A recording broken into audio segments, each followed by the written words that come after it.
Hi, everybody. It's Dr. Eric Balcavage and Dr. Erica Riggleman for the Thyroid Answers Podcast. How are you, Dr. Erica? I'm doing fabulous today. Well, we have a special guest today, live from across the seas. We have Tina Christoudias, right? Spyrou? Yes, Did I get that right? I yes, told you I was going to have a hard time with this. You got it. So we have her on the podcast today. We're going to talk about diet and food and a number of things when it comes to thyroid issues and Hashimoto's. She is a Harvard-trained, functional, registered dietitian you've had your own thyroid struggles and Hashimoto struggles yourself, correct? Correct, yes. So I know you've got a beautiful bio that we're going to put in the show notes, but why don't you just get right in and tell us our listeners a little bit about you and how you got into this whole world of not just dietitian type stuff, but especially focusing on thyroid and Hashimoto's. Sure. Well, I guess the best way to kind of describe it is that every passion is born from personal experience. And knowing what I know now, I probably had a thyroid problem from like 15 years old, because I was always that teenager that was an overachiever, that was a perfectionist, that always got straight A's, that was involved in so many extracurricular activities, especially in music and being on stage. And I was always that little bit extra more tired than the rest of the teenagers in my class.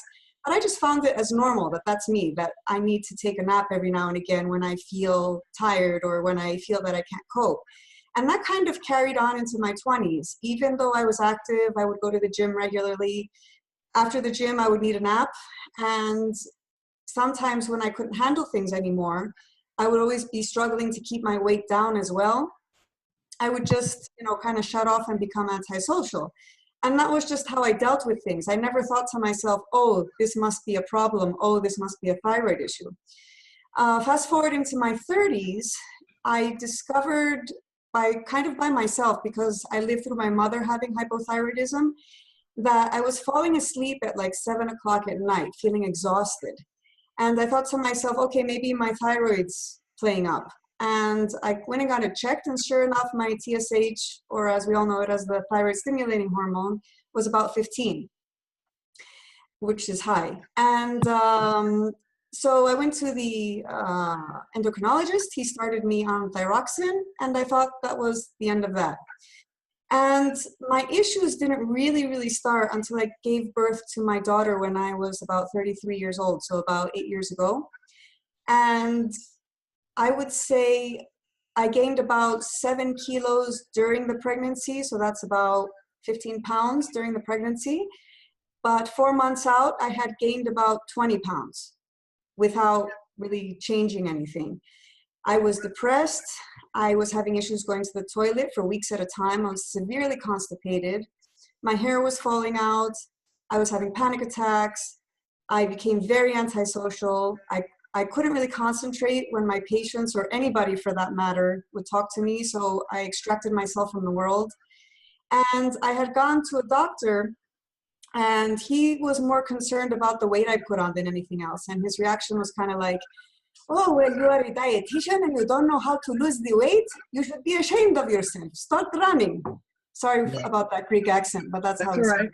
If anybody's going to try and fake a Greek accent, it should be you, not us, right? So basically, I found no support there, and I left feeling more deflated. And I was very down, and it wasn't until my husband kind of found that support for me, and he found a book called Stop the Thyroid Madness. I started reading through that, and I started relating to it a lot. We had found an integrative doctor in London, and we went there, and he started telling me about nutrition and supplements. He had put me on desiccated thyroid, and within about a week and a half, I would say my brain fog lifted. I started concentrating. I started going to the toilet more regularly. And it was like my aha moment, because as a registered dietitian, I had a lot of clinical training, like in-hospital training at Harvard. So we were taught about tube feedings, or how to feed patients if their gut was compromised. So we were taught how to read lab work. And this is helpful, but on an outpatient scale, our main focus was on carbohydrates, proteins, and fats, how to break those down, and calories. And that's what we would counsel people on. We were taught about diabetes maintenance. We were taught about weight maintenance, or how to maintain a desperate disease state. We were never taught about how nutrition can be a game changer and a very important part of the therapy when it comes to a chronic ailment such as Hashimoto's thyroiditis. So you can imagine now that here I am as this patient, and this newfound knowledge, I really started becoming a guinea pig on myself. And I started going through a lot of research as well. And then I had written my book about how nutrition can alleviate a lot of the symptoms of having Hashimoto's thyroiditis or hypothyroidism. And now in my training, I'm actually getting certified to the Institute of Functional Medicine to become a functional medicine practitioner. And it is such exciting stuff. And I think, Dr. Eric, you and I kind of spoke about it, that now the more I'm learning, I feel like the less I know. There's just so much to know. The body is such an amazing instrument that it also becomes an art when it comes to helping people and trying to get them on the right path. So this is where I am right now, and it's like really exciting times for me, I believe. I'm very excited to be in this field. Well, I think that's great. I think we typically find anybody who gets involved in this world of kind of functional medicine usually has their own backstory, which kind of drives them into that.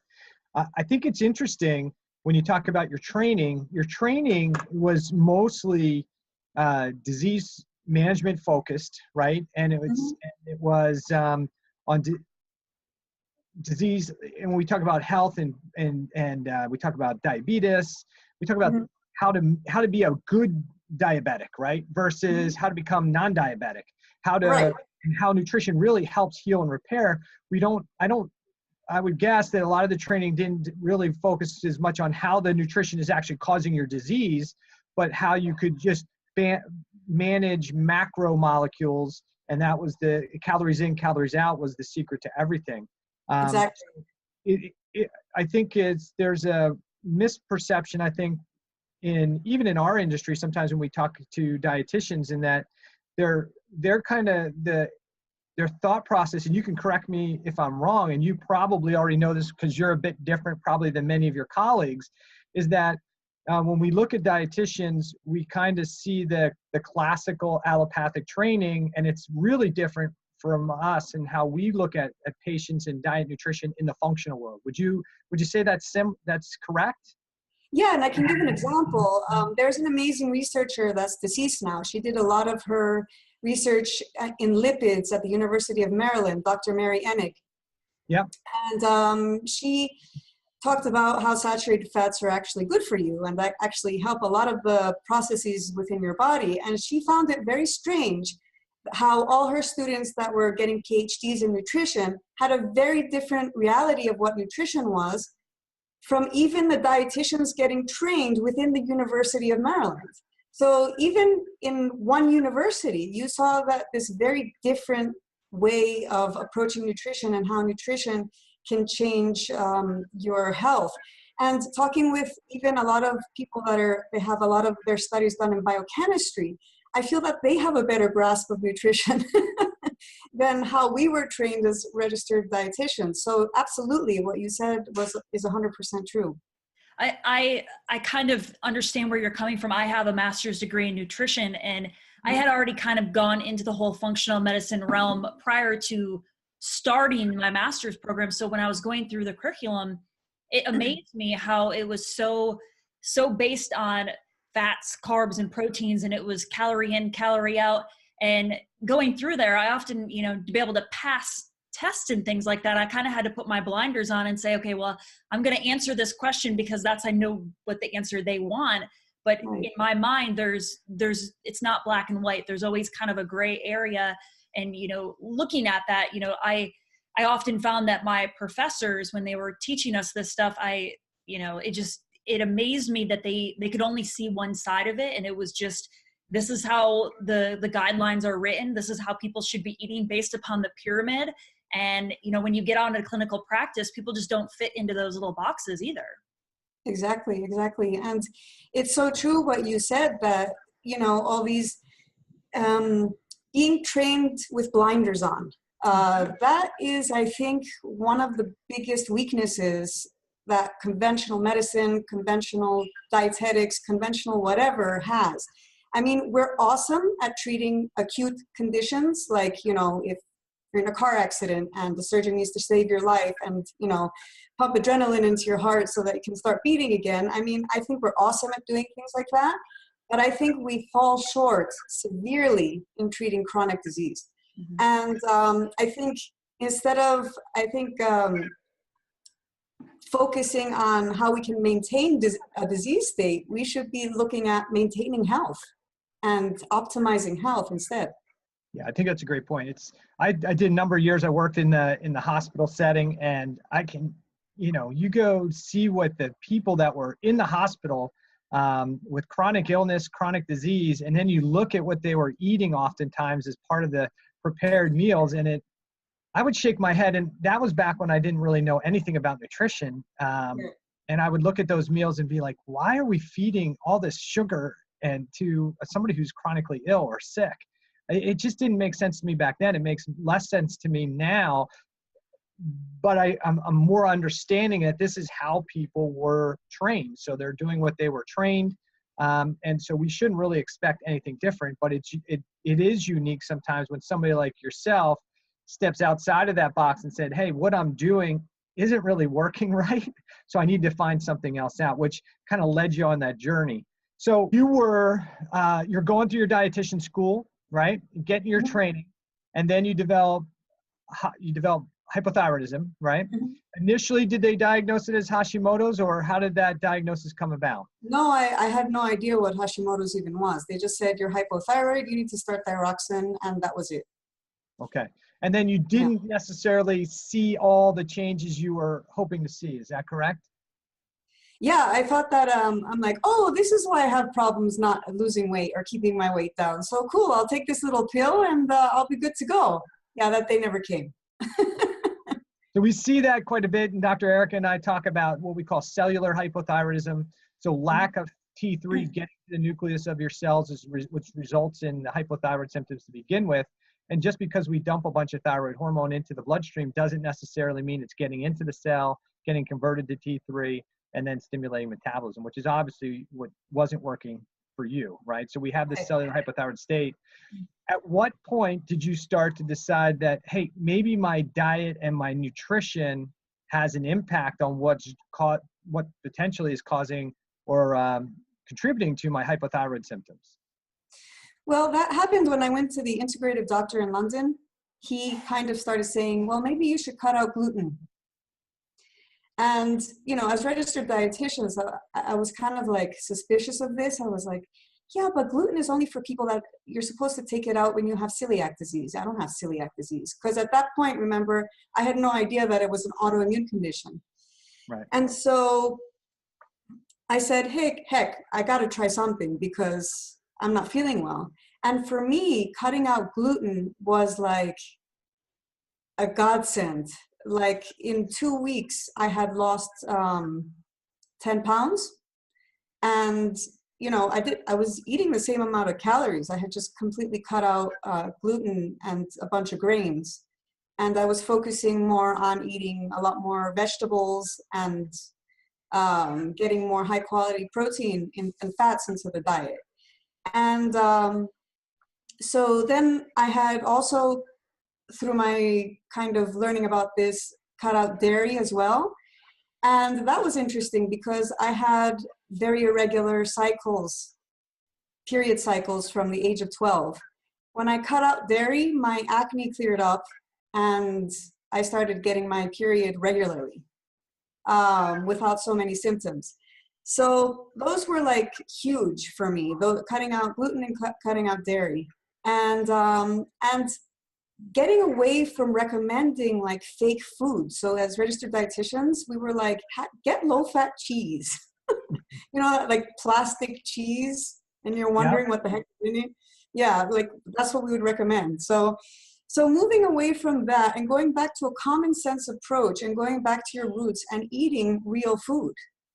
You know, I think there's such a disconnect between how our food is produced, where it's coming from, and us.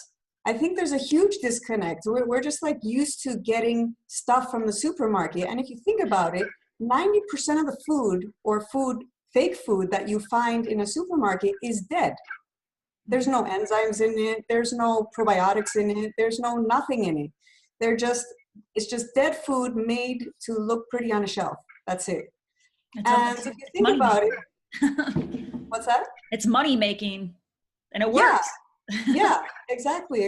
And so if you think about the common sense approach, so if I'm eating 90% of my food, which is dead, and I'm eating dead food, what does that make me? Slowly but surely. You know? Yes. So those kind of little connections started to come into play with me. And then I did a certification about 1.5 years ago to become an Autoimmune Paleo Certified Coach, which was developed by Dr. Sarah Ballantyne. And you know, I tend to stay away from dogma now, like following AIP, following paleo, following vegan, following this, that, and the other. And I really try to look at the individual and what works for them. However, what AIP taught me, the Autoimmune Paleo Protocol, is that why I really enjoy it is because it is a process that's given to people for them to discover what works for them and what doesn't. Not only with food, but with lifestyle choices like exercise and sleep rituals and stress management and finding support systems. And we see that overall health is a collection of all of these things. And all of these things should be talked about and addressed and really geared towards the individual and not given a one-size-fits-all protocol for everybody. So for example, as a registered dietitian in diabetes, we're taught that, okay, every 3 hours, you should be giving a little bit of carbohydrate and a little bit of protein. And that's for everybody.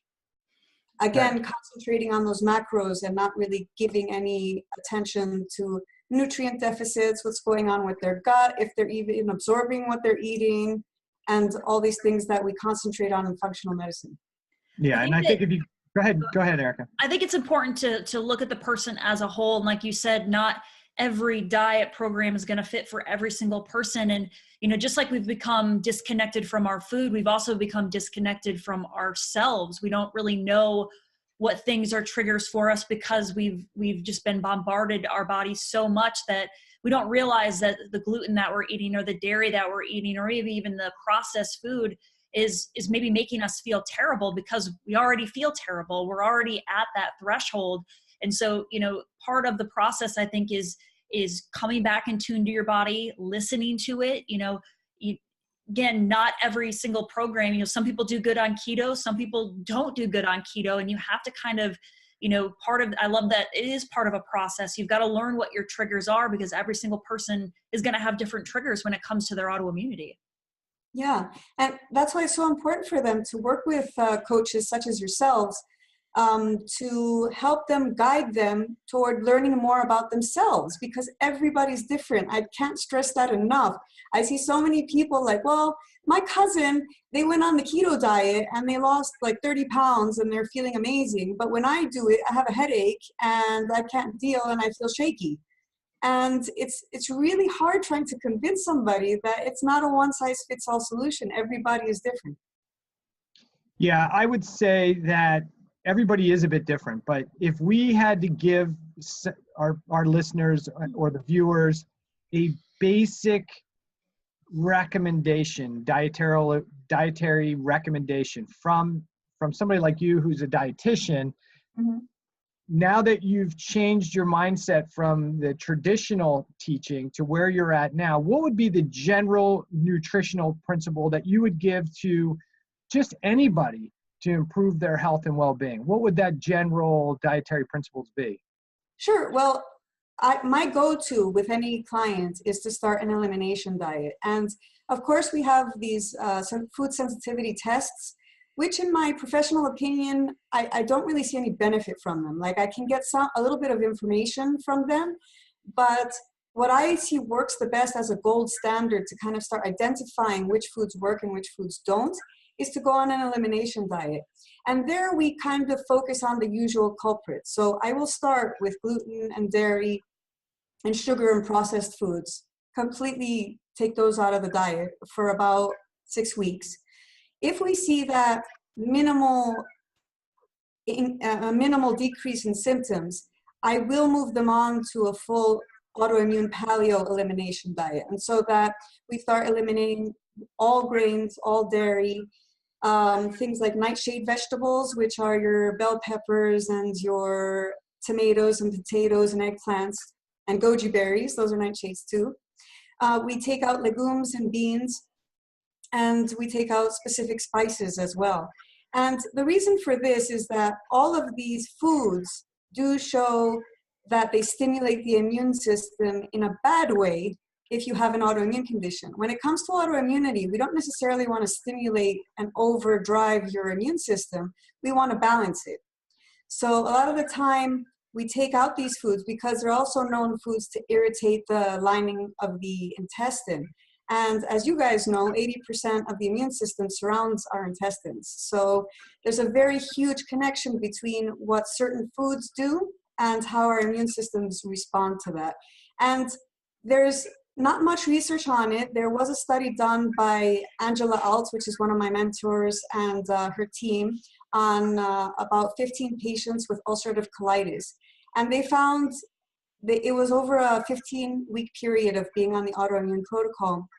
And what they found that was even within 5 weeks, they were seeing amazing results in the patient's endoscopies. So this is very hopeful research. I mean, much more randomized trials need to be done to assess like the effectiveness of AIP. But I've also seen amazing results in my Hashimoto's patients where patients would be filled with nodules on their thyroid. And after 9 months of strictly following the elimination part of the autoimmune protocol, they were able to see a reversal of those nodules and have come out with a clean thyroid. So, and this is diet only, like not touching anything else. So right. We can definitely, after the elimination part, there's a second phase of the autoimmune protocol, and that's reintroductions. So you start one by one reintroducing the foods we've eliminated, and you give yourself some time, like 3-4 days for each reintroduction. And if you see symptoms, so if you have a sensitivity or an intolerance, it's not like an allergic reaction where you're immediately going to itch or immediately get hives or something like that. You're going to see symptoms like 3, 4, 5 days out. So for example, let's say you reintroduce almonds, and on the 3rd day you start getting headaches and you start getting bloated. This is a food sensitivity. It takes a little bit of time for your body to understand that there's an issue with it.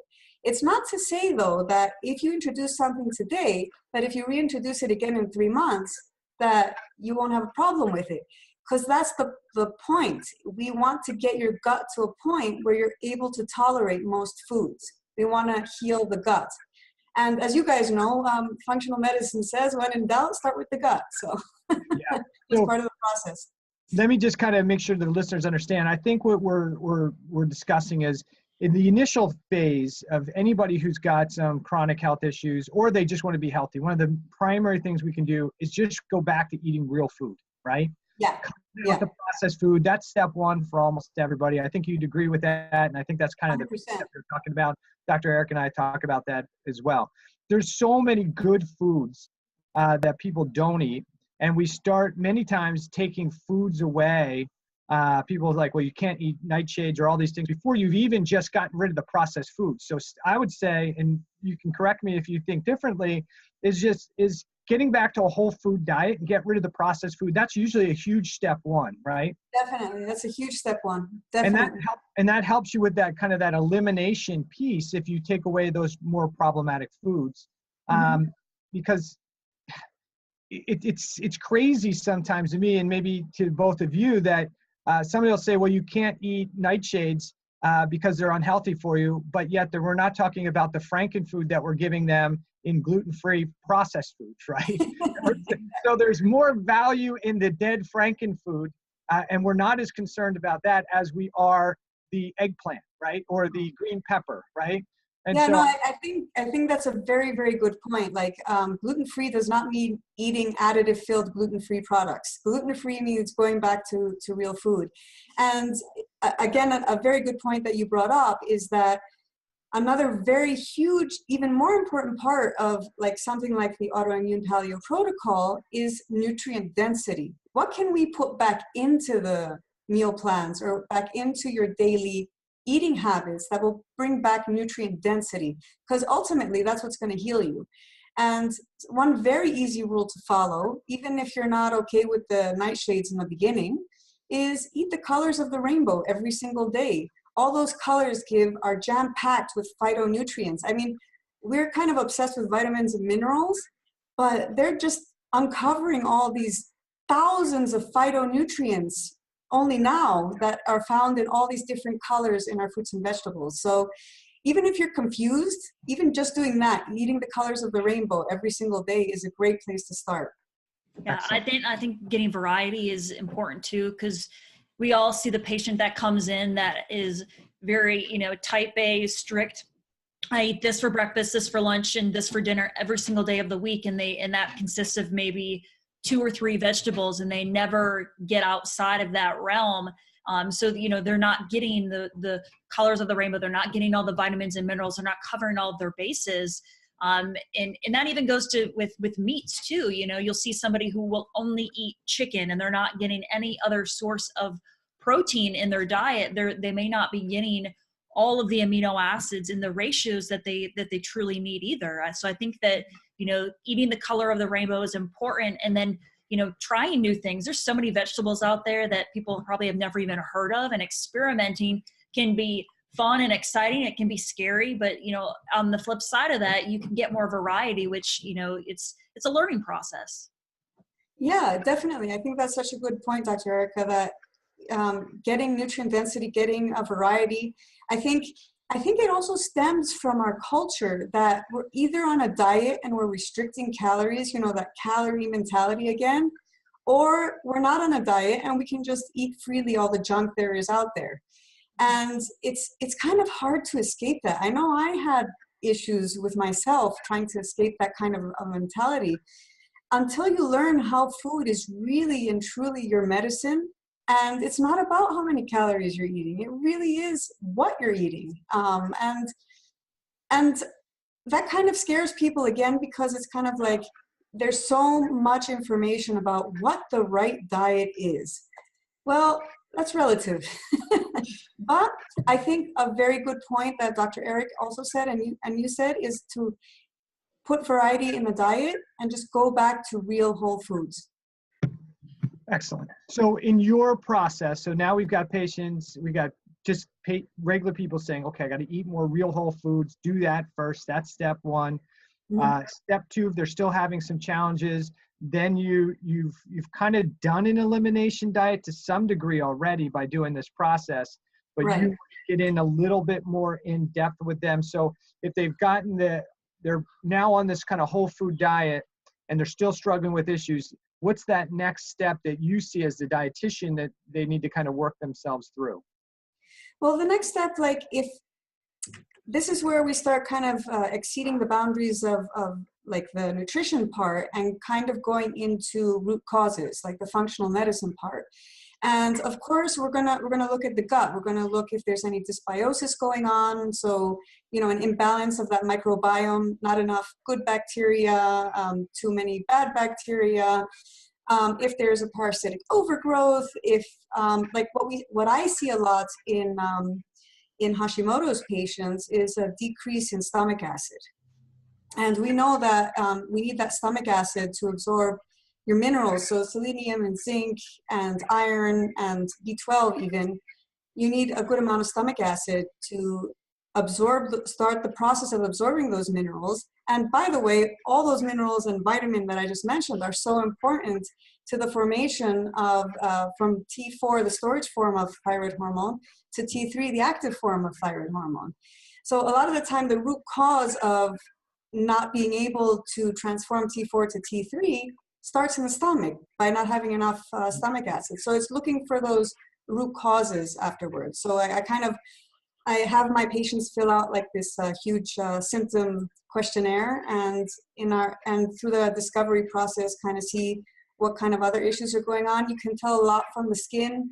You can tell a lot from the hair. You can tell a lot from the whites of the eyes, if they're white or not, if they're a bit red.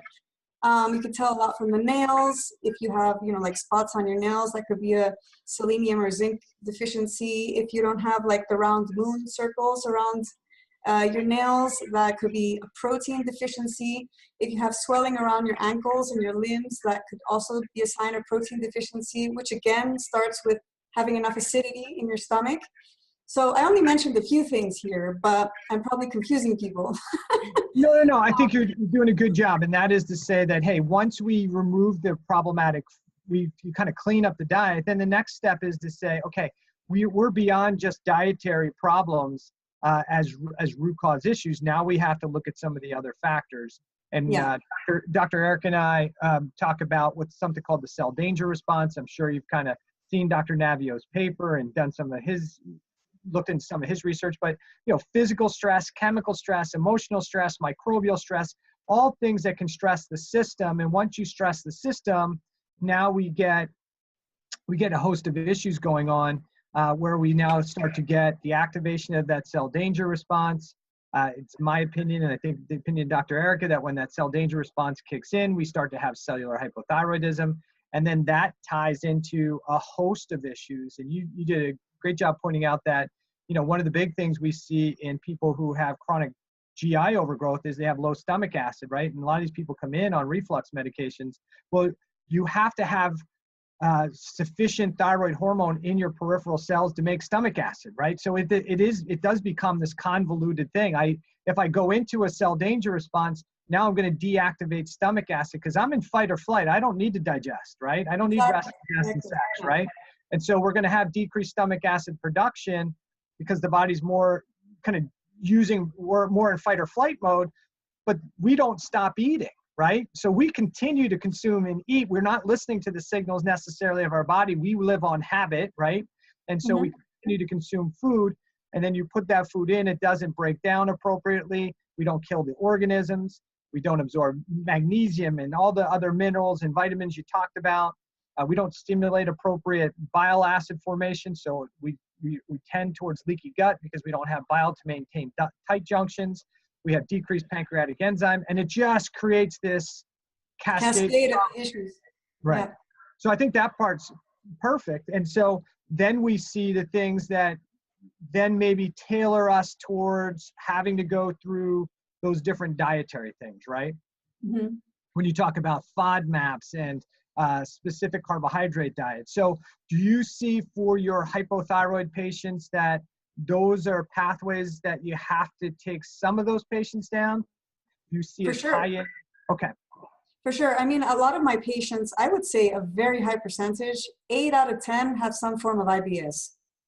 And as you guys know, like based on the work of Dr. Alison Seebecker, she states that about 84% of the biggest triggers of IBS come from SIBO, or small intestinal bacterial overgrowth. So, but how to deal with that with the dietary tactic is, like a lot of these patients, they're having constipation and diarrhea, like one or the other, or both. And they're having a lot of bloating, they're having a lot of cramping, a lot of gas, a lot of flatulence. And a way to deal with that is to go on a low FODMAPs diet. And it's basically foods that these bacteria eat and produce a lot of the symptoms and these gassy symptoms, let's say. So yeah, for sure, addressing that and it's kind of like this. It's kind of like if you have like on your skin, you've scratched yourself, right? You're not going to take sandpaper and start going like this, it's just going to make it worse, right? So that's what's going on in the lining of your intestine. You want to give those villi an opportunity to kind of heal. So for a lot of these patients, I may steer them away from raw vegetables for a while and have them do cooked vegetables so that that fiber doesn't inflame the lining of their gut further. And for a lot of people, things like garlic and onion, which are very healthy foods, but for this population, it just causes them a lot of grief and a lot of pain. Cabbage, a lot of grief, a lot of pain. Broccoli, which those cruciferous vegetables are so important for those detox pathways. So initially, I may tell them to just avoid until we get the gut into a better state of health. And so, yeah, definitely doing low FODMAPs diet or a diet that helps decrease the pain of transit of food going through the digestive tract is very important.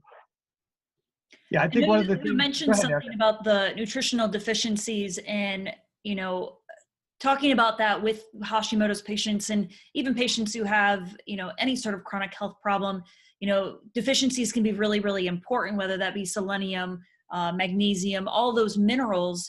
How do you address that with your patients? Do you try to go to supplementation, or you try to find that root cause? Because I think there's kind of two schools of thought. There's some people out there who just want to push supplements and say, hey, if you're deficient, let's just fill that pothole, let's fill that void. Or do you want to go more to that root cause and maybe look at stomach acid, or maybe try to get the health of the digestive system so you can absorb some of those? I think from how I'm practicing now with patients is that I would say a mixture of both, and I would say it depends. So there's a lot of patients out there that I try to let my patient lead me, and so there's a lot of patients out there that they just want to feel better, so they just want to start taking these supplements to give them some sort of boost. So I work with them and I do supplement them. Personally, I love the finding the root cause route. I want them to find what the root cause is. So if someone is telling me that they have a lot of reflux when they eat, or they feel a heavy feeling in their stomach as soon as they eat, or they feel bloated as soon as they're eating, all these are signs that there's low stomach acid there. So I will try to address that first before giving them a whole slew of supplements to take. And I typically start with the diet. It's a diet first approach because that's the easiest place to start, you know, changing a few habits around. And depending on people's progress, that's how I'm going to supplement or not supplement, and then also try to find some root causes. Here in Cyprus, for those of you who don't know, Cyprus is an island in the middle of the Mediterranean. And here in Cyprus, we do not have a lot of the functional medicine testing available. So doing a comprehensive stool test, for example, you would have to go to mainland Greece to do it. And so, but it's starting to catch on. I think I've done so many talks and so many podcasts over here that people are starting to understand that there's more to finding your root cause than just, you know, popping a pill. So people are starting to catch on and starting to look at other things. For example, I had a patient that his skin was like covered in red patches. He was so itchy all the time. And I said, did you ever check for parasites? And this was like an ongoing 2-year thing that he was going through, and he was really suffering. And he went to the doctor, did a stool test, and sure enough, he was full of parasites. And he went through the right medication. We also did a lot of work with his diet to help with an anti-parasitic diet. And, you know, that was his root cause. That was, you know, like that's an easy case, let's say, like it was just parasites. But I definitely am a person that I want to find the root cause, and I try to work with diet first and add supplements accordingly.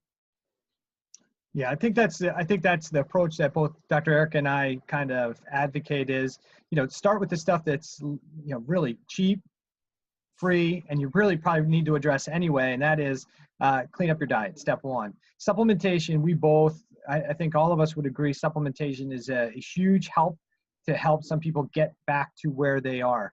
But we can easily overdo things with supplementation. I just made a post talking about vitamin D, and we have this thing right now in in the functional medicine world where everybody needs to be blasting themselves with vitamin D. And I think we have to be super cautious sometimes with recommendations that, hey, just take more, take more, take more. And everybody needs high dose of things, because if you put something like, we'll use vitamin D as an example, load up the body with it, it has to do something with it or it becomes a problem.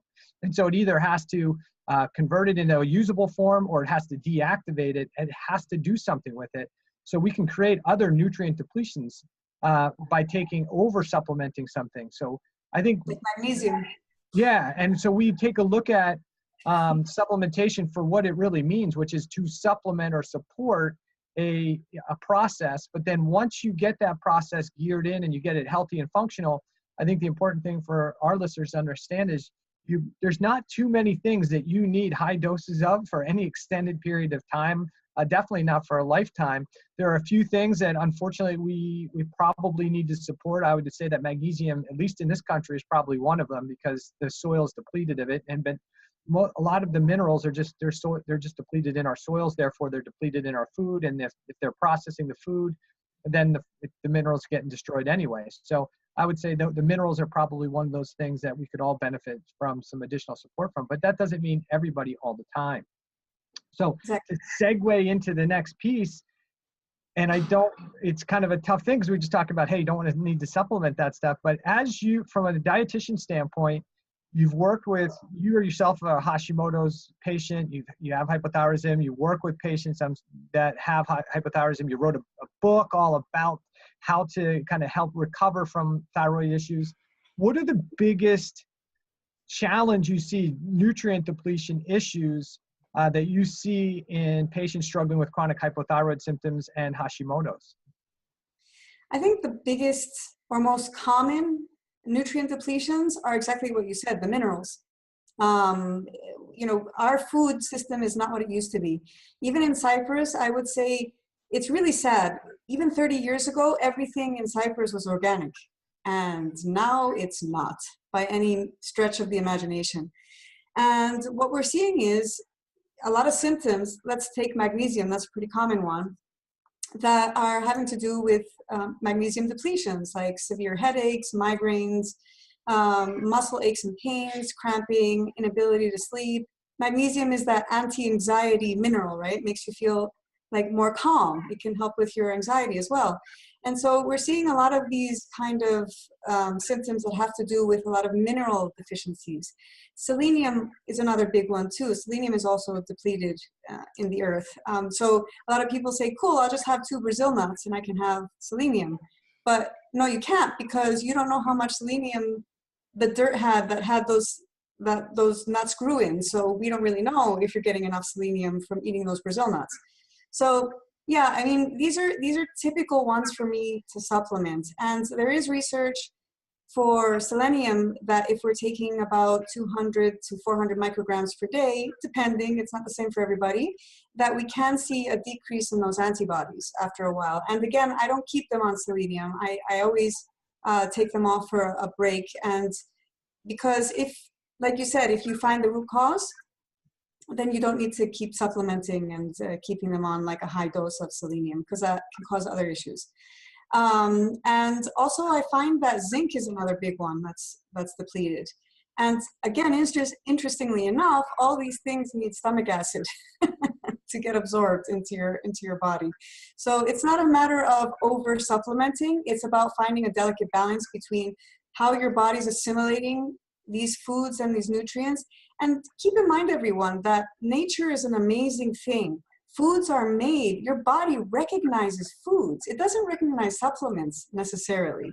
It recognizes this balance of food. So for example, seafood, fish, you're getting this amazing balance of zinc and selenium and omega-3 fatty acids, and they're all working together. And as soon as you eat that fish, hopefully it's wild caught, and your body's just like, oh, cool, I know what to do with this. It knows how to assimilate all those nutrients. It works together.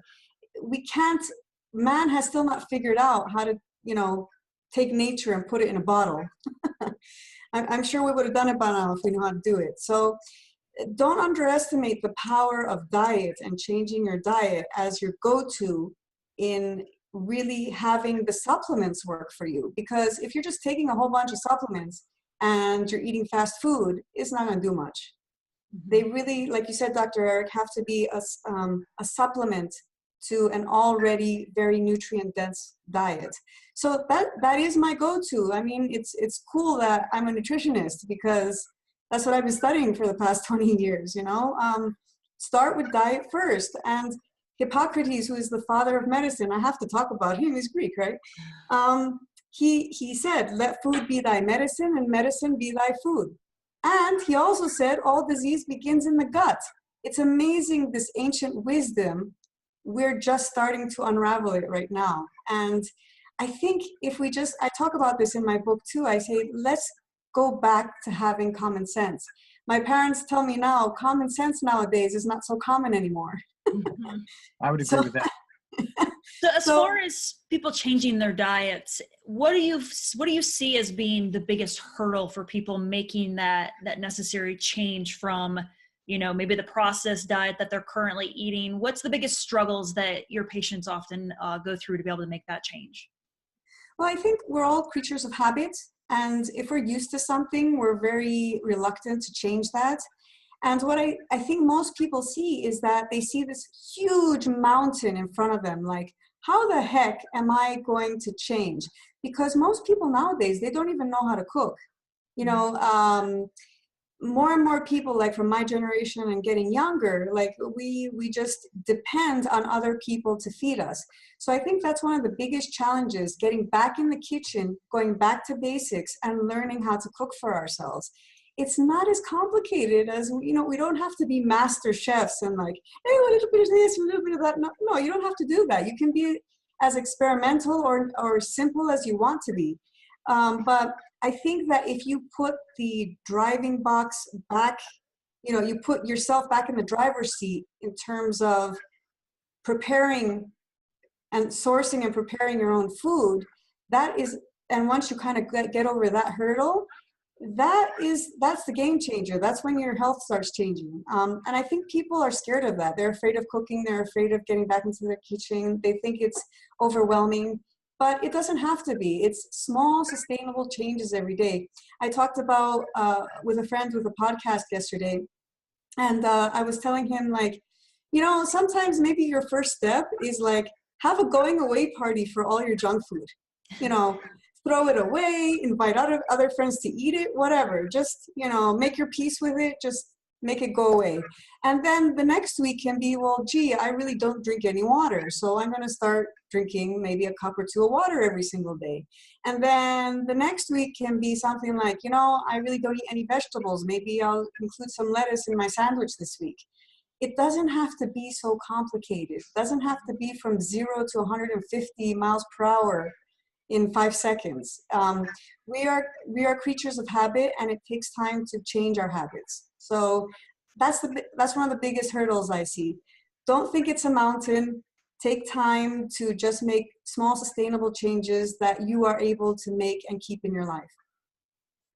I think that's great advice. I think the biggest challenge that I see with patients is that it's fear, right? And so fear and comfort. So whether the food they're eating on a regular basis, many people know that the food they're eating is not healthy for them. Some people don't realize it, but a lot of people realize it. Hey, this isn't good food, but they don't really fully understand the impact, or they're so comfortable with their current state, and the idea to shift from what they know to something they're not familiar with is scary.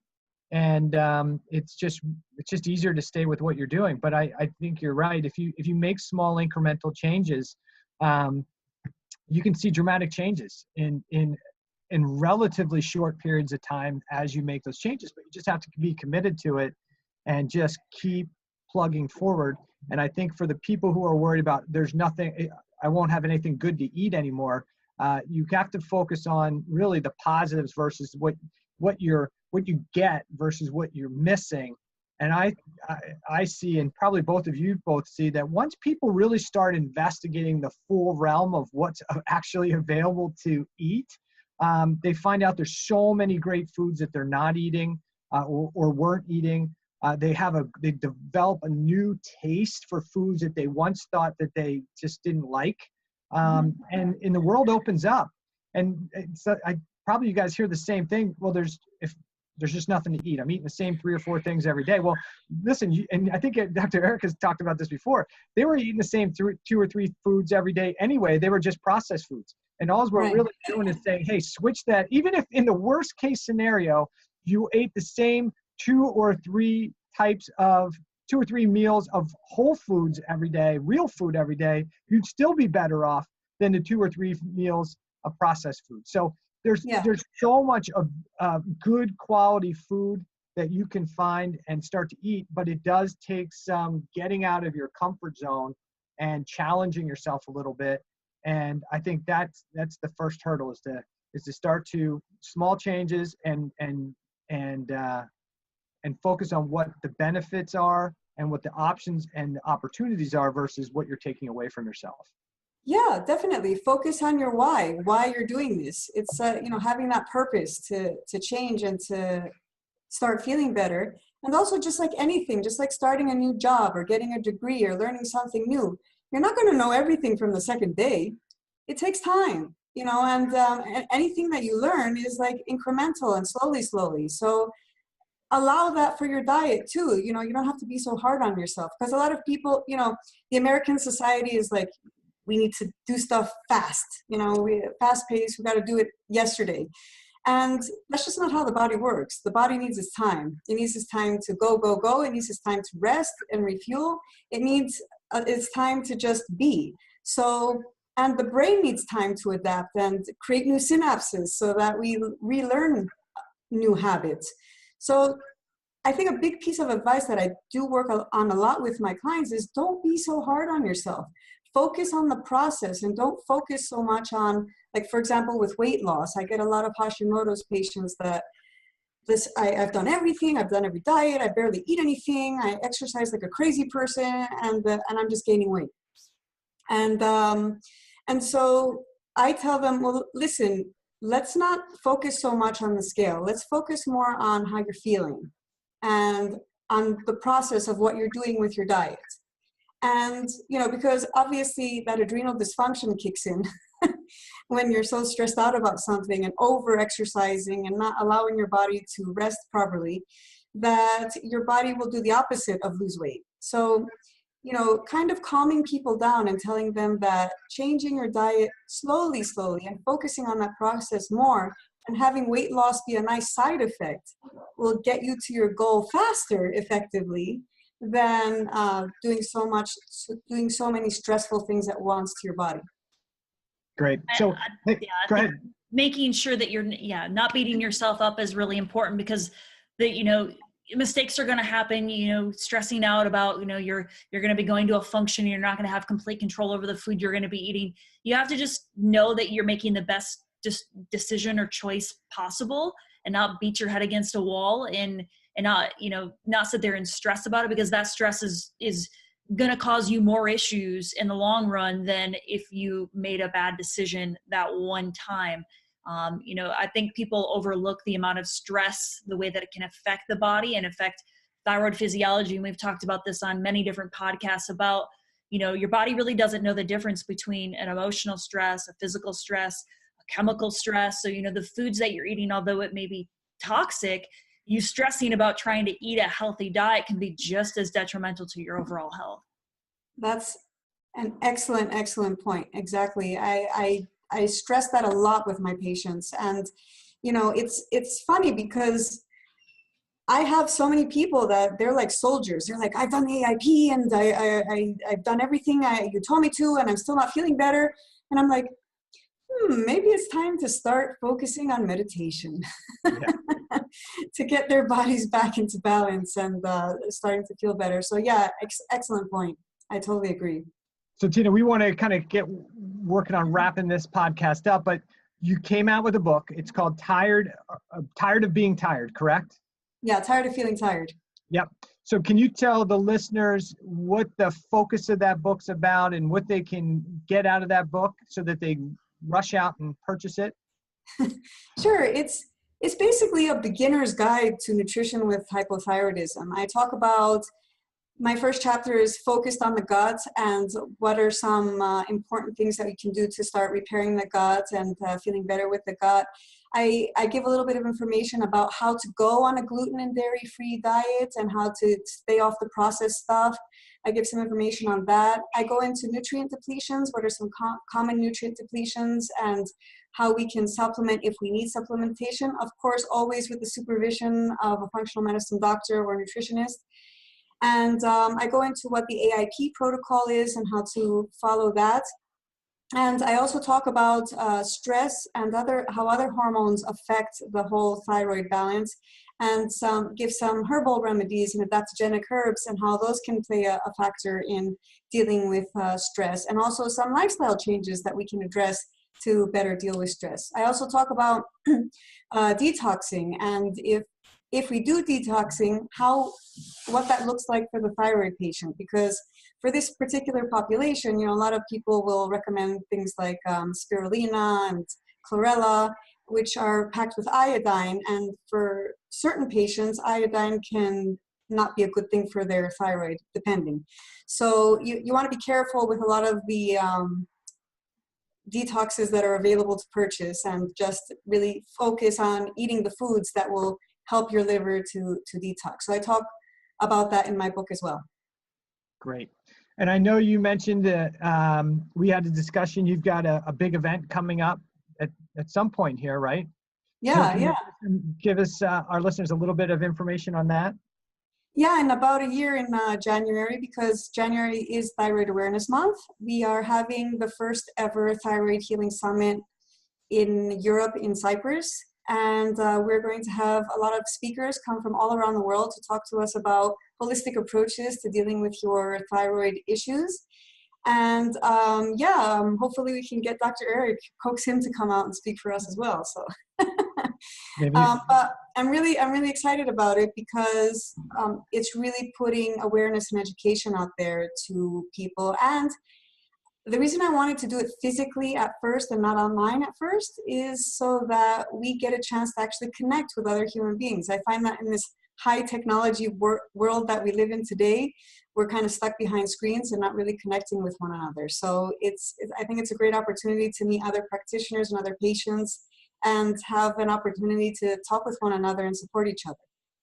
I think it's a great idea. I think there's so many summits out there, and I'm one of those people, even if I sign up for it, unfortunately, I may hear one or two of the things and then I don't get to the rest of it, right? I think you have a conference where doctors and nutritionists and dietitians and can all get together. You're kind of forced to kind of learn in that environment. And one of the things I find, I'm sure, Dr. Erica and even you may say the same thing, many times there's great learning that occurs during the presentations, but some of the best education you get is in the wings, in between those events, where you're picking somebody else's brain in a one-on-one or one-on-four situation, and you're just getting gem after gem of information from people who, because they weren't the speaker, you would have never gotten that information. You wouldn't have got it necessarily on an online summit because you may not have paid attention. So I think it's a great idea. I think we have to become, even though we're doing a podcast right now, we have to become less plugged in, and we have to get back to this social interaction, whether it's individual people or even the physicians and the experts that are trying to help them get better. We got to get back to true socialization and away from too much of this electronic communication. Yeah, I mean, human connection, it's one of the basics. I don't know if you've heard of the Blue Zone studies. Yeah. But they went around the world to see who lived the longest. And one of the biggest aspects to living a long life is having human connection and someone else to live for, having that purpose of being with somebody else. So it's such an important aspect of health. One of the things I tell my clients all the time is, do you have a support system? And I'm not talking about, an online forum. I'm talking about physical people that you can call up and say, hey, I'm not in a good place. Can you come over? These kind of people. And the people that do see a much better result than the people that tend to be by themselves and antisocial and not really connecting with other human beings. That's a great point. So if somebody, obviously if somebody wants to get in communication with you, we'll put your social contacts available. But do you have a website, or where's the best place to get the book, or how can they find more information out about the summit in the future? Sure. For my website, you can just go to thyroiddietician.com. I have all of the information about where you can get my book on there. It's available on all sites throughout the world. So Barnes & Noble, Amazon, Book Depository, I believe, is another one that it's on. And also with the Thyroid Summit, you can just go to the Thyroid Healing Summit.com, and we have all our speakers listed up there. We have some big speakers, which we'll be announcing shortly as well, that are quite well known in our industry. So that's very exciting. And you can definitely follow me on Facebook and Instagram as the Thyroid Dietitian. And I'm very good about answering back in a pretty decent time frame. So anybody that wants to reach out and just ask a question, or has an idea that we can reach out to more people and help support each other, I'm all open. My ears are all open. I want to help. Awesome. All right. Well, we'll wrap this up. Dr. Erica, and any final parting words from you? No, I just think that it's great that, you've transitioned out of what a normal dietitian you were able to step outside that box and kind of then take a 360-degree view of the human body. And I think that's amazing what you're doing. And kudos to your continuing knowledge of trying to learn more about the functional medicine, because it is, the more you get into it, the more you realize what you don't know and how much there's so much more out there that you could expand on. I think that when we think that we know it all, we're really limiting, we're putting those blinders on again. And so by keeping your blinders down and always expanding and learning, I think is absolutely amazing. Thanks, Awesome. Dr. Erica. I really appreciate it. And thank you so much for giving me the opportunity to talk today. I really learned, I even by talking this small amount of time with you, I learned so much. So thank you for that. All right. Hey, we learned a ton too, and I'm sure the listeners will learn a bunch as well. So we will look forward maybe to have you on in the future. And I recommend everybody go out and grab the book and start doing your homework on how you can help improve your health and your thyroid physiology. And check out Tina's website and see if there's more great content you get there. If you have any other questions about thyroid physiology, any questions about the podcast, you can reach out to Dr. Erica or myself wherever you see this podcast or listen to it.